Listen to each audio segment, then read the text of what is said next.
Deputy commissioner Hyderabad Fawad Gaffar Soomro की जानिब से तलका सिटी की मुख्तलिफ मार्केट्स का अचानक दौरा।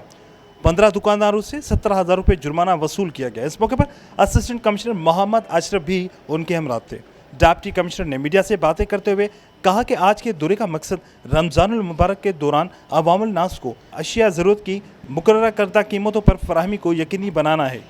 उन्होंने कहा कि तमाम असिस्टेंट कमिश्नर्स को हिदायत की गई है कि वो रोज़ाना की बुनियाद पर मार्केटों के दौरे करें और अवामुल नास को ज़्यादा से ज़्यादा रिलीफ फराहम करने के लिए अपना किरदार अदा करें।